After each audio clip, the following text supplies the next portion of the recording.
afternoon, everybody. I am so excited, so happy to present to you a very special Wednesday Wisdom segment with Elder Brandon Isaac McCrae. How you doing? I am absolutely phenomenal. How are you?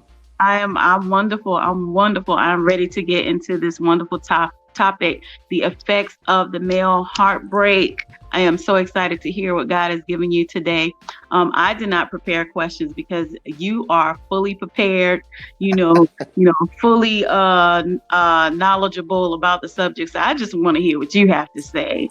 And You once know you what? start talking, if I have questions, then we'll go from there. But man of God, what is with this male heartbreak? What can we do? The interesting thing about male heartbreak and anything as it relates to emotions with men, the funny Right. thing about all of them is that in culture, in our culture, popular culture, whether it be black or white, there's a stigma, attached to over emotionalism, which heartbreak can be put in the category of over emotionalism, at times, or hyper emotionalism, super emotionalism. But for African American individuals, black individuals, I use African American and black synonymously, so black individuals, we are already often accused of hyper emotionalism, whether it be in church or a baby mama drama, Right. and or all of the above. We're already accused of being hyper emotional, Absolutely. and the Absolutely. stigma, of course, of the stigma of in the church of the effeminate male is another hyper emotionalism kind of conversation, or in terms of that's what they say about it, right?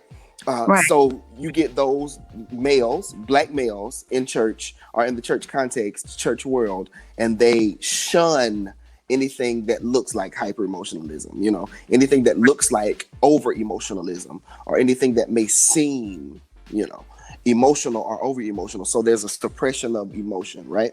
That happens all across the land. And I'm not just going to confine that to African Americans in the black church, but people in general, men in general, are not, or they're not quoted or called often the emotional creature, because we understand that the woman is the more emotional of the two. But even in that is a misconception, because men and women are created equally. God had both of them in his mind and his forethought. If there were such thing as forethought for God, because all of his forethoughts are his initial thoughts, which are all his thoughts, because he's been as long as anything could be. Amen. Amen. so, Amen. but in the mind of Christ, if we want to, say that men Right. and women were created equal from the garden. So how would a woman have more emotion than a man if they're both created in his likeness and after his image? So that's an interesting conversation and concept. So why would we say that men are less emotional than women? It's because men have been trained to be less emotional than women, either Wow. by circumstance, either by heredity in terms of fathers, grandfathers. I'm not going to cry because my daddy didn't cry, and my daddy didn't cry because my granddaddy didn't cry. My granddaddy didn't cry because his granddaddy didn't cry, and it's a learned and trained behavior. You understand what I'm saying? Right. So that concept of hyper emotionalism tied with that passing on of what we think or what men perceive as masculinity, when it really is, it can be seen as passive aggressive. It can be seen as a lot of things under guise. We're not going to do this. We're not going to do that. We're not going to say this. We're not going to say that. And what we're doing is we're masking how it is we really feel. And that's why men end up in later life with cancer. Men end up later life with high blood pressure, heart Wow. issues, things of that sort, that are regressed feelings, right? That are regressed issues. I forgot the particular. I can't think of the particular study that I read, or the particular theologian or historian, but it was. I think it was I'm pretty sure it was a female, a PhD that I heard this from, and her study showed essentially Right. that blacks bear in their genes everything that happened to them in slavery, in their makeup, in their makeup of their genes, they bear the wounds and the scars of slavery, which Wow. means that the physical trauma, this is amazing. I didn't even think about this, but the physical trauma from slavery is genetically encoded into blacks in terms of literally the mention that she was making of it was their genes and their genetic makeup. It's encoded and engrafted into our genetic makeup. That's something that we would have that our European friends wouldn't have, our Hispanic friends wouldn't have, our all of them wouldn't have. So what is that I say that, or I bring that up to say, for men, when we regress or when we hold back emotion, when we choose to suppress, those things become compounded genetically into our makeup. Those things become compounded into our psyche, our psychological makeup, into our psychological health, into our mental health, into our literal health, into our literal health. And what happens and what becomes of our literal health at those points is you see health decline, you see mental health decline, you see emotional health decline, you see psychological health decline, you see the breakdown of the man slowly but surely, because there is a regression or there is a suppression of his emotional makeup, of his emotional being. If I had the book, if in this, I didn't plan to bring it on, but I will bring it on if I can find it. There are specific parts of our makeup. If I can find that book, I will show it to you all. There are specific parts of our makeup, and man is tripartite. Very much like in the image of God. God, regardless of what people and their theological convictions say, according to scripture and according to proper theology, we serve a God that is a God in three persons. It was an African scholar that originally came up with the Greek word. I'm not going to try to pronounce it, but it's Trintas. Or which essentially means the Trinity. God is God in three persons, not three manifestations, but God is God in three persons. So he created us in his image, after his likeness. We are man are created in his image, and we are tripartite like God, mind, soul, spirit, three parts. And to completely be truthful about how everything is, you have to recognize and honor and edify all three parts of man for man to be completely holistically healthy. For man to be holistically healthy, every part of man's makeup, male's makeup, needs to be nourished, needs to be fed, needs to be understood, and needs to be cared for. The mind, the soul, and the spirit, the mind, soul, body, the mind, spirit, body, depending on who you read and who the author is. But it is the spirit that is the seat of the will and the emotion. And the mind, no, the spirit is the seat of the will and the emotion. I think it was David Wilford that said that. I'm looking for the book, y'all. I wish I had it. But that seat of the will and the emotion is the heart or the spirit. The heart of the spirit is the seat of the will and the emotion.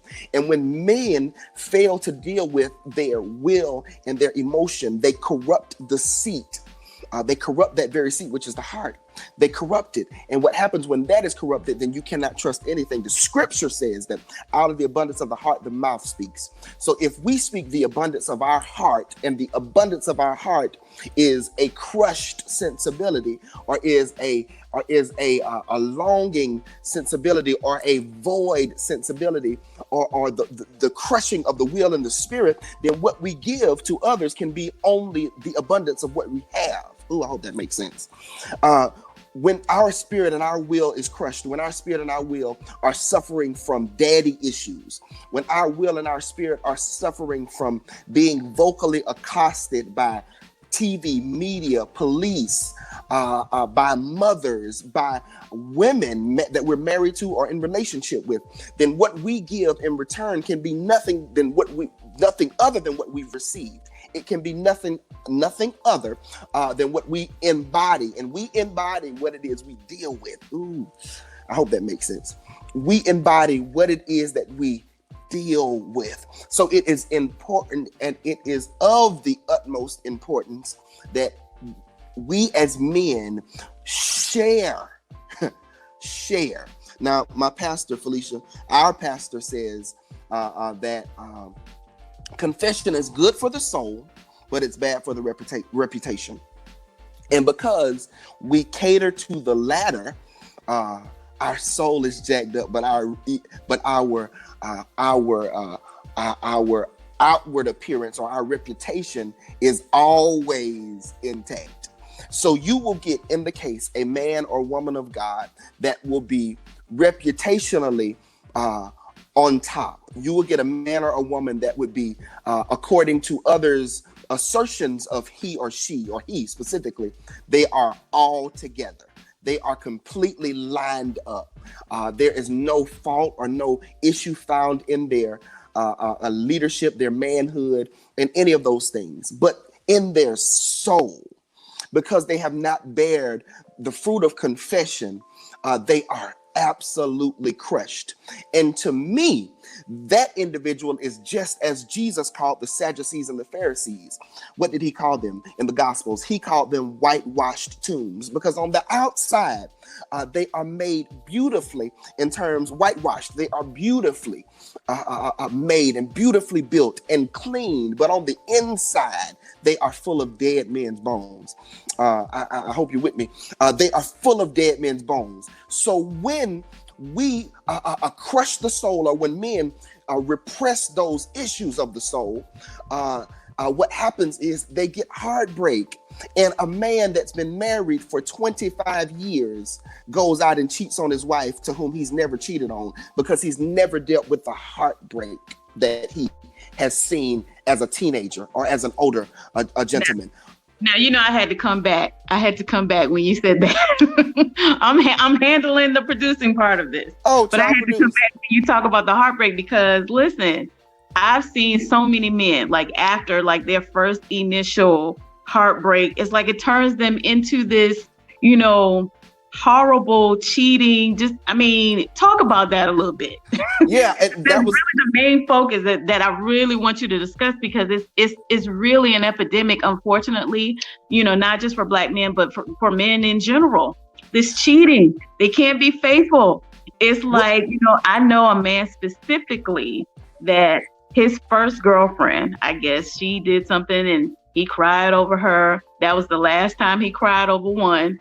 And then every woman after that, they just, oh my God, they just got it. And I know at least 5 men like that. Well, so tell us a little bit about that, and I'll go back to the background. No, you're good. I like it because I know you're here. You're helping me make it through. So, yes. So let me tell you, I intended on telling or testifying, quote unquote, my story that is very, if not identical to what Elder Greer was just speaking about, Felicia was just talking about. I wanted to share partially, not in depth, not too many names, but my story. Because what's crazy is that is also, or to my story. I was in love, saints, members, and friends. I was absolutely in love coming out of high school. Absolutely, unequivocally in love. I was so in love, head over heels. Love at first sight, all those things that happen to you. And that individual, there was a great distance between us. And that individual things ended up not working. And later on, in later years, if I understood everything to be correct, she had cheated on me. And well, I'll say it like this. From what I felt and what how I felt at the time as a young 19-year-old, she cheated on me. And we were several hours apart. I was in Florida. She was, in Georgia, up there. And through a whole year, over a year, I was absolutely faithful to her.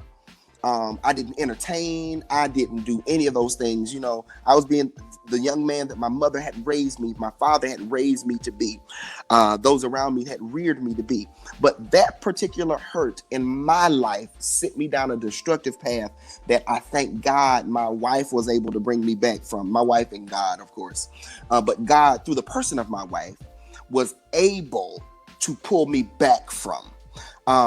It was bad, y'all. Absolutely bad. I almost had a disregard for women. Uh, uh, yeah, it was absolutely horrible. And it was that hurt that sent me down a destructive path. Now, this is what didn't happen in that time. I never had the conversation about how I felt when I found out what I found out. I never had that conversation. I never entertained the conversation. Now, let me tell you what's crazy. My mother wanted to have that conversation with me. She offered to have the conversation with me. But because of the level of hurt that I had, because of where I was emotionally, because of those things that I was taught about over emotionalism and manhood, about true manhood and the expression of my emotion, I didn't want to share with my mother. Now, what I should have done is I should have went and talked to my mama, because I am and always have been like my mother, in that when I love hard. When I love strongly. And one of the quotes that I gave to Elder Gray or Miss Felicia was that you can only receive the level of love to which you are ready to be hurt. So the level of hurt that you're ready to endure is the level of love that you're ready to receive. If you are willing to put it all on the line, that will be the level of love that you will receive. But if you're only willing to share a part of you, you'll never fully receive the love that you would require, because you are not willing to be transparent, to trust. So I, as a hurt young 18, 19-year-old, was put on a path of just recklessness. And when I say recklessness, I mean reputation, again, is good for a confession is good for the soul, but bad for the reputation. I transformed from a church boy, young man, into just, grandma say, a straight hoe, huh? And it was the grace and goodness of God that he kept me in the time, but my emotions that were not dealt with pushed me down the path that I thought was justified. It pushed me down a path that I thought was justified.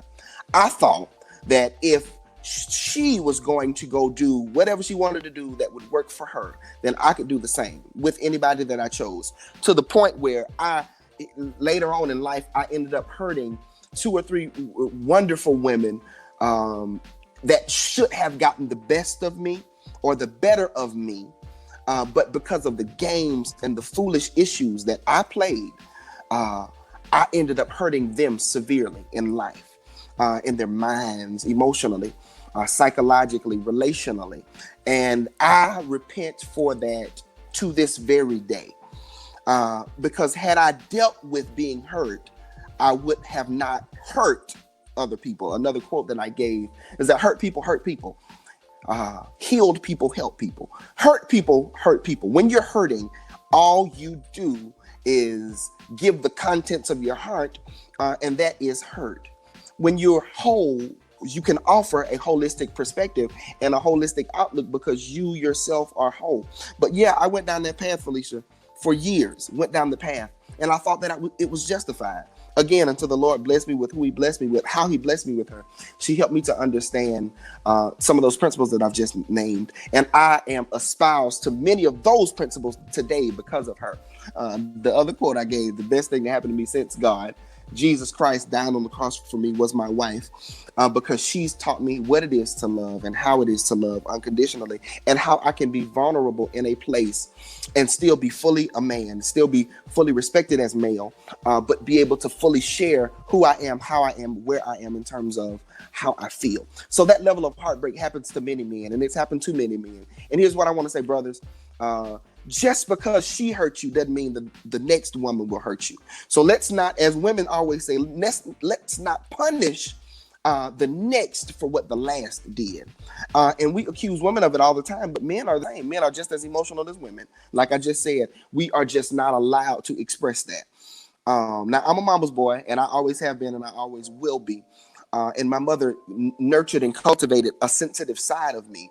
And there are some things that I am sensitive to and sensitive with that most aren't. So for me, it's a little easier to be emotional, or easier to let on to how I am feeling emotionally, to discuss my emotional state. It's much easier than most. Not all share that personal conviction, but I encourage you, brothers, if something's on your mind, talk about it. If something is on your heart, speak on it. If something, if you're dealing with something, talk about it. Please talk about it, because what we don't need is that built up emotion and that built up frustration and that built up anger, that built up repression of emotional energy steamrolling and snowballing into something that you cannot deal with in a moment of over emotionalism. What does that say? I don't want you to be dealing with 5,000 other things, and when your wife comes to you, you rear back and square off on her because of other issues that you have not dealt with. Absolutely. Mental makeup is a stigma, or mental illness and dealing with things, issues is a stigma within the Black community. But I'm telling y'all, go get counseling. If your issue is to a point where you cannot personally handle it within your house or within your home, there's no stigma, there's no shame in going to seek professional help. And your pastor can help you to a certain point, but a counselor can help you on that next level. A certain point. Say that again. To a certain point. And here's the funny thing about pastors: they are built to feed, they're built to lead. So you can't always necessarily rely on them for all of the emotional help, because they have issues that are they deal with emotionally as well. That's right. So you've got to seek that professional counseling, that professional help in terms of whether it be grief, whether it be divorce, whether it be infidelity. Well, sometimes infidelity is good for your pastor because they can speak to it, or they've dealt with the issue, or whatever the case may be. But there are some things that you just need to leave a man of God alone. Talk to him. But I guarantee you, if they're a good pastor, he or she, they can push you in the direction of someone professional that can help you on a greater, deeper level. Amen. So just to kind of put this question out there for those that are viewing. So what advice would you give a man that, you know the saying, there's plenty of fish in the sea, to find them in Erica as you have? And Erica, and in this particular conversation, which is your good thing. So something that you had to do, something that you had to realize before God gave you your good thing. What happened? What took you away from the heartbreak for you to realize, okay, this is the one? Aside from the fact that God told you, is what I'm trying to do. Aside from that, what took place before that? And then, because literally that's what kind of happened to me. I literally got rid of the low self-esteem and all of that. It started at 14. I met my husband at 15. You see how that works? Wow. And sometimes, so for you, what was that point for you? Like, what was your turning point?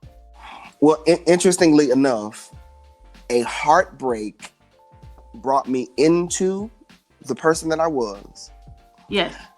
And it was a heartbreak that brought me out of the person that I was. Wow. Yeah, let me show you. Let me show you how issues work. So one particular heartbreak sent me into a mode of and lying and cheating and all those good things. But it was my own action in that whoredom, lying, and cheating that made me lose who I thought was going to be my wife. Wow. Now this is going to sound absolutely ridiculous, but it's the honest to God truth. Grandma said, my right hand to God. I had prepared myself, and I was preparing myself for marriage, but I was cheating on her. Yeah. So my mindset was saying, okay, Brandon, this is where you want to be. This is what you want to do. But my underdeveloped and undealt with emotion was still pushing me to cheat. Wow. So the one that I was going to marry, I was cheating on. And she never found out in the classical sense of discovering. But my emotionalism and my need to talk, my need to get things off my chest, I told her. Oh my God. Oh my goodness. Every man watching this is like, Negro. So Told her. I was smooth getting away. You hear Yes, me? sir. Yes, sir. Smooth getting away. I mean, Wow. like a bandit, right? And I told her. Oh my goodness. Wow. And it was the heartbreak that I felt from losing her that let me know that okay, Brandon, hey. You ain't dealt with all this over here. So what I had to do from that point, like I said, heartbreak sent me in and heartbreak brought me out. That heartbreak made me get myself together, right? Now, Wow. it took a little longer. Yes. But what happened is, after knowing, because I met Erica and I was still doing what I was doing, but knowing that Erica was the one drove me to, okay, I gave her, she'll tell you, I gave her a weekly report, sometimes multiple. She will tell. I know she will. Literally days. Oh, here she go. Hell, Erica, can you I tell can't me? even believe you. I can't even believe you. Don't be trying to surprise me because I surprised you. Whatever, boy. So yeah, That was perfect. He was like, Erica will tell you. I was like, yes, she will. Hey, Erica. I gave her a weekly report. I was like, Mother, listen, I got rid of Susie. I got rid of Susie this week. And 2 days later, I got rid of Beth. Wow. Yeah. Wow. 3 days later, got rid of Becky. I love it. I'm gonna come out so you guys can be next to each other. Look at this. Watch. Oh, Oh goodness. Oh, Felicia, look at it. I can't even fool with you. I ain't fooling with you. You are a mess. So he has just pretty much proclaimed his love for his wife, and so I had to make sure that I brought Dr. E on. Oh yes, looking all cute back there. Yes. Bat of the eyelash, amen. So, I absolutely love the way that he tells the story about how you pushed, him away from the heartbreak. That is so beautiful, sis. So beautiful. And you already know we absolutely love watching you guys' story. You are so transparent with your marriage and, what God is doing, what Satan is doing. It doesn't matter. You guys are willing to share with the world so that you can be an example. And you knew from the very beginning that God was going to use your marriage as a ministry. And, it's just really something to see. And I so appreciate you both. So, Brandon, yes, you got it together. You finally got it together. Listen. He finally did. So just to add to what he was saying, like, so I met Brandon in 2006 and he tried to talk to me at that point, but I was just like, no, because first of all, I was in a relationship with my high school sweetheart.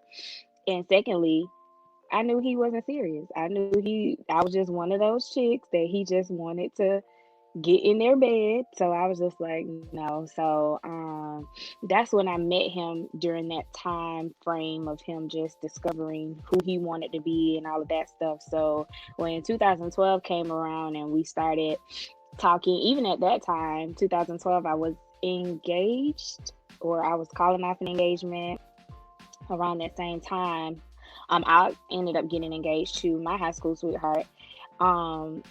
It was different. It was different in how he approached me in 2006 versus how he approached me in 2012.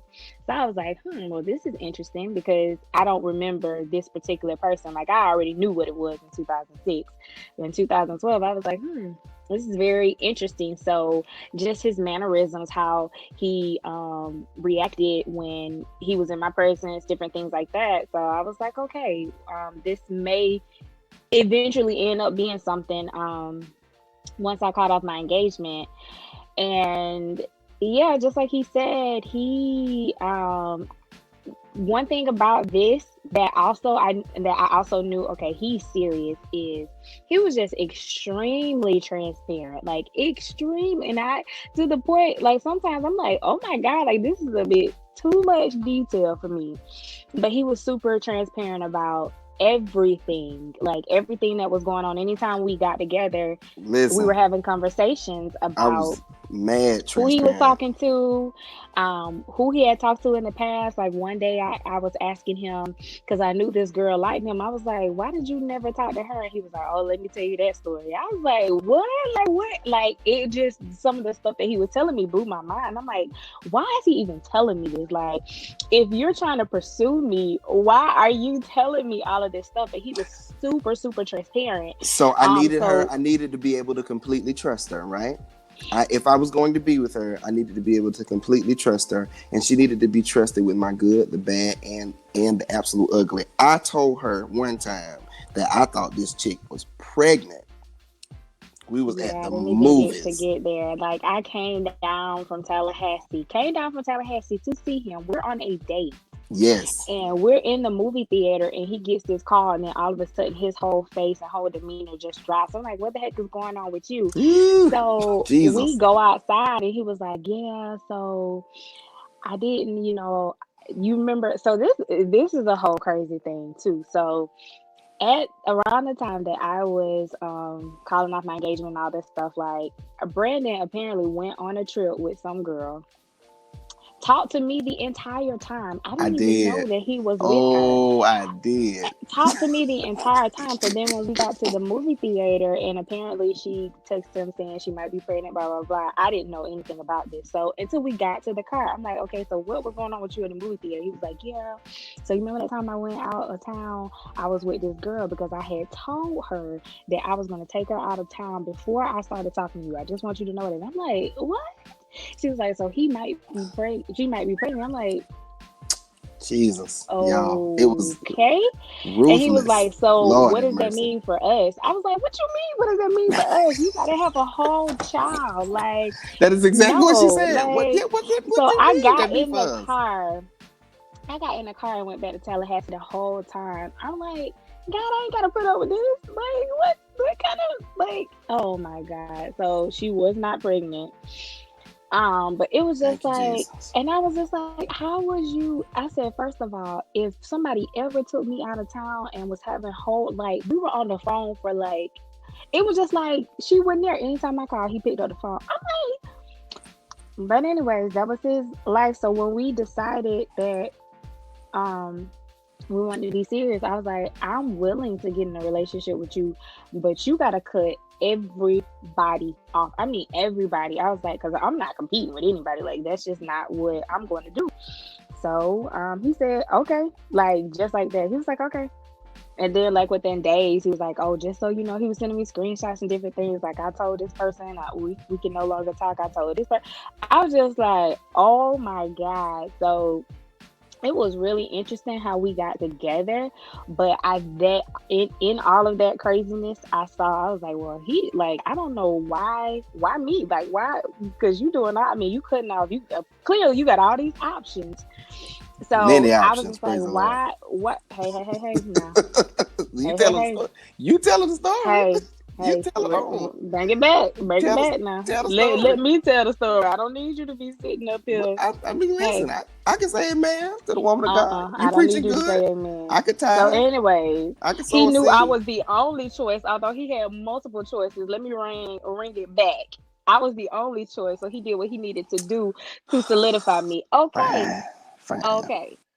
So, yeah, that's pretty much how we started. So, at the point of him cutting everybody off and saying, "Okay, this is it. Like, I'm here. I'm dedicated. I'm yours." I had met Benjamin. I was like, "Okay, well, let's do this." I mean, because honestly, you didn't have to get with me. You could have continued to do whatever else you wanted to do, but that let me know that he was serious about me, and only me. And I didn't, because I'm never going to be the person that's going to compete with anybody. So that for me, I remember us in the car one day, and his best friend, like, Brandon, gave me his phone. He was like, I said, you have a text message. He was like, tell me who it is. And I just looked, and I was telling him, and his best friend mouth just dropped. He said, Erica, like, no. I don't think you understand. Like, he would never give anybody his phone to go through his phone. So even that, like everybody was like, "Oh my God!" Like I don't know what it is, but he is like a completely different person. So, and of all of his heartbreak and everything that he went through, I ended up getting the best side of it all. It was very unfortunate that he had to go down that path. People got hurt. I'll share this and then I'll end. Because he was so transparent, I knew everything. I knew everything that took place. And there was one situation, I mentioned this on one of our lives, but there was one situation where I had to be a mediator of some past hurt from somebody that he used to date and him, and I had to sit in the middle while they hashed out what happened in the past, because it was weighing on her so heavy. She was very, very respectful, very respectful. I don't think she has a bad bone in her body, so I didn't. And she was very, like, when she wanted to have the conversation, she didn't go to Brandon. Like, I was the one that said, "Well, okay, well, let's do this. If you need closure or whatever, let's do this." So, yeah, that that was interesting. But it was all because nothing caught me by surprise. No one can come up to me and say, "Oh, your husband did XYZ in the past," because I already know. So that put me at ease. I mean, I don't think any wife ever wants to be in a situation where you have to go and talk to someone that your husband used to date and your husband and kind of like mediate something. But it was okay for me, and I had peace about it because he had been honest with me from day one.